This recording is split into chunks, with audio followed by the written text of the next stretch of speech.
It's Thursday night in the A. You know what that means. Kelly Price and Tori McElhaney is coming at you on Rise Up Tonight, presented by AT&T. Guten Tag, Dirty Birds. You already know it's Germany week. Tori's got a transatlantic plane to catch. I wish I were going on this awesome trip. What are you most excited to do, see, eat when you're in Germany? So because I am my mother's daughter, I should say father's daughter too, but I have a whole walking tour itinerary that I have planned down to the minute. That includes the East Side Gallery, the Berlin Cathedral, a few pubs, of course. So I'm in a good spot. I'm ready. I love this for you. I cannot wait to see the Instagram content to come. Well, the Falcons hope they get to experience a dub in Berlin, or else they could be facing 4 straight losses. Let's huddle up about it, y'all. Let's huddle up with Kelly and Tori on the world of Falcons football. Out with the old, in with the new. The revolving door of kicking for the Atlanta Falcons continues this season. Lenny Krieg actually put it best yesterday. You are on a short leash in this position, but despite the German man still hanging out on the P squad, if you forgot about him, the Falcons brought in Zane Gonzalez, who is no stranger to plugging and playing. He did that just last year in Washington. But this fall, Gonzalez has been soaking in some time with their 10-month-old, just waiting for a call to come back to the NFL. The Falcons are hoping and praying that he is the answer to the kicking problem they've been having. And if we don't talk about him the rest of the season, then he might be, right, Dory? Yeah, Lord, I hope so, because, we don't talk about him the rest of the season. It's kind of like offensive linemen, where it's usually better when you're not talking about them. But seriously, the kicking problem has been a talking point for far too long. The organization will have used 3 different kickers in 10 weeks. And the fact of the matter is, I will probably be holding my breath for every kicking situation until I can trust this specific part of the operation again. From kickers to kick-starting the run game, which is something the Falcons desperately need to do. Matthew Bergeron likely out this week, according to Raheem Morris and Chris Lindstrom, day-to-day. But even before that, the reality is Atlanta plummeted from being a top rushing attack in the league, and they haven't rushed for 100 yards as a team since the Bills game. A lot of problems are stemming from that, including going just 1 of 10 on third downs in New England. But like I said last week, Bijan Robinson and Tyler Algier are on your roster. Hello, Tori. One more week of this, we're going to have to bring out our Run the Dang ball hats again. How can the Falcons get back on track on the ground? First off, I forgot about those hats. Longtime viewers should know exactly what I'm talking about, but let's get serious for a second. The very first question offensive coordinator Zach Robinson got in his weekly presser, the run game. He said, quote, "We'll continue to get it rolling like we're hoping." Robinson pointed out a few RPOs from last week, plays where they kicked it out to Bijan Robinson on a bubble, and said if they'd handed it off instead, the run might have looked pretty good. He also mentioned getting Tyler Algier back in the mix. Bottom line, Falcons wins and losses ride on that run game. There's a direct line between rushing production and the final score, so whatever they gotta do to get it going, they gotta. Indeed, they gotta.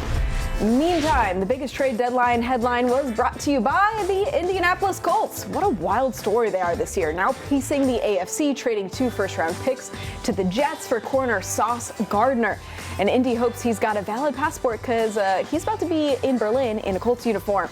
How does it affect things for the Falcons as they plug in Sauce in Indy, and just speak to the challenge of playing against a team that looks like it's really trying to go all in after this hot 7-2 start? Yeah, so first off with Sauce Gardner, we found out before shooting the show is that he can clear concussion protocol, so he is available to play in Berlin. And honestly, I know everyone's talking about the Sauce versus Drake showdown, but in all honesty, with or without Sauce Gardner, this Colts team is humming. I wouldn't go into this game thinking we're going to see the same team that turned the ball over 6 times against the Steelers last week. No way. That was an anomaly. And this is the #1 scoring offense in the NFL. You're going to have to go into this game knowing that the Colts are going to get in the end zone. The Falcons have to stay in lockstep with that production, which has been a struggle for the Falcons this year. They have to punch it in this week. It will be the difference in Germany because they won't be able to get away with not scoring against this Colts team. That's a great point.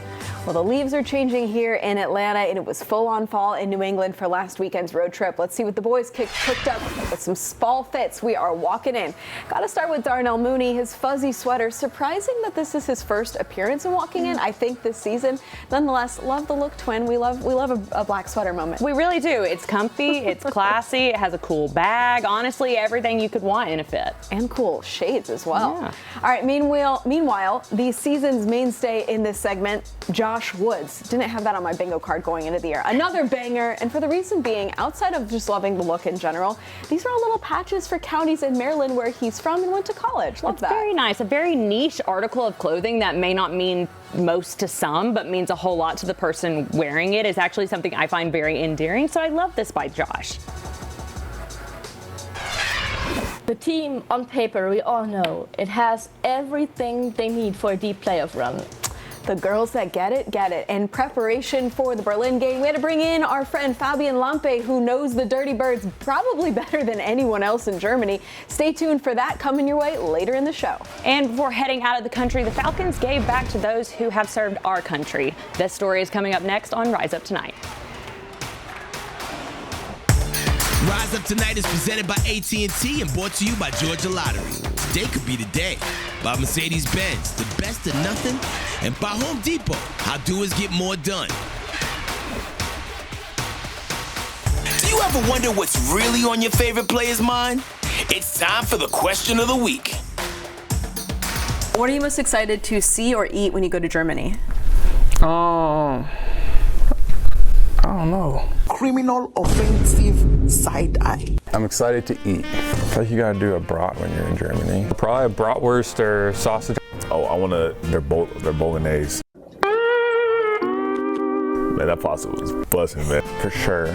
My favorite thing whenever I travel overseas is just like stepping off the plane and taking a second like, oh wow, if I'm really like in Germany.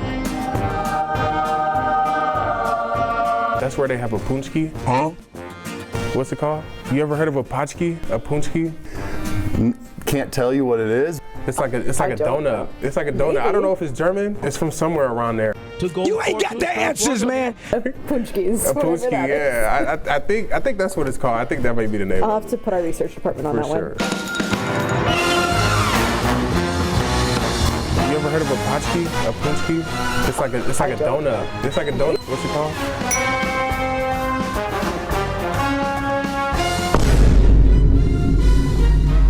Hopefully they got it there. I think that's the place they have them though. Oh my God, I'm literally like crying. That was so funny. Poor Rook. Honestly, I hope they're there. I don't know if they're going to be there. I will report back, though. I hope that they can find whatever Polish donut he had his heart set on there. Poor Rook. All right, before packing bags for Germany, the Falcons made sure to make an impact back home. Rafael de los Santos has that story as we rise up for Atlanta, brought to you by Truist. It's not game day, but the Atlanta Falcons are currently looking for ways to score here at Stars and Strikes Bowling Alley, where they are finding common ground with local veterans, not in competition, but in connection. Tonight isn't about the points.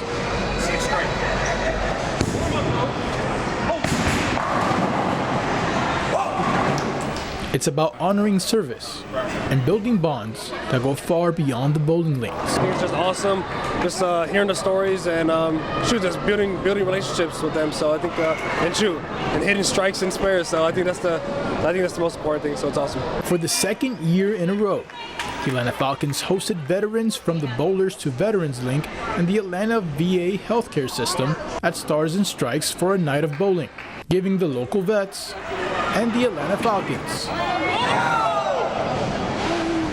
a chance to bowl and bond.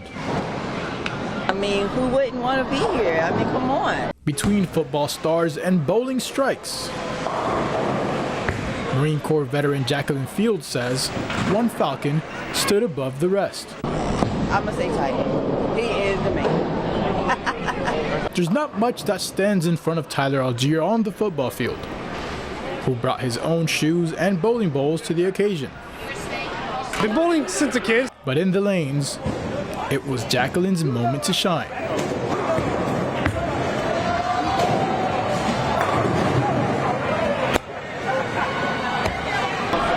All I did, it feels really good. It feels really good. Friendly competition. I got third place. It's a team. We're working as a team. Rolling into lasting connection. It was special. You know, I feel really appreciative, and I just appreciate everything. Being able to just continue to work on the craft, man. I think that's the biggest thing. And then just being with the veterans, just hanging out with them, and just competing with them. So I think it's awesome. Rafael de los Santos, Fox 5 Sports. Y'all, those Falcons are now en route to Berlin right now. We've got the perfect guest in the nest to get us right before the big Germany game. Stick with us. German Falcons writer Fabian Lampe is next on Rise Up Tonight. Welcome back to Rise Up Tonight. Let's head in the nest with Kelly, Tori, and this week's special guest, brought to you by Mercedes-Benz. So excited to be having this week's guest actually joining us from Germany, Fabian Lampe. Thank you so much for joining me. And did I say your name correctly? Hi, Kelly. Thank you so much. I'm so happy to be here. And yes, you did. You did great. Yes, I'm really trying to pick up my German here for Germany Week. So thanks so much for joining us. I am so excited to just talk about your background and tell Falcons fans out there who are watching this show who you are, what you kind of do, and your relationship with this team. Yeah, as you already said, I'm Fabienne, and actually I'm the German writer for the Atlanta Falcons. And I started with American football 26 years ago in 1999 when I joined my first game in the German Football League. So wow. we have our own league over here. So that's where it all started, when my parents took me to a game where I really didn't want to go. But I mean, it ended up working out pretty good. It did. What attracted you to this sport and the passion that you have for it now? Where does that come from? Oh, to be honest, at first I was like going down the stairs to our seats, and the first thing I saw were the cheerleaders. And I fell in love with them, with their stunts, with the dances, and that's what happened. I became a cheerleader as a Pee-wee cheerleader in 1999, and yeah, that's why I became a sideline cheerleader, you know? So, and that's why I fell in love with the game. What has kept you coming back for the sport now? You know, obviously covering it and getting to even meet some of these athletes. Like, what about the football side of it has kept you kind of coming back all these years? The NFL came to Germany with, the broadcasts, and then we could watch it on TV. And that's where it all started again. And I just watched football, and 2 years ago, I decided, okay, I would really love to work in sports, especially in American football. And yeah, so I just became a volunteer first. I wrote someone from a magazine, and I was like, can I help you with anything? And they were like, yes, and that's where I started. I learned the facts about sports writing. I got my first very, very small article. Then I got a cover story later on. And yeah, last year I got asked if I want to become the writer for the Atlanta Falcons in Germany. I know you also came to Atlanta recently as well. Tell me about that experience.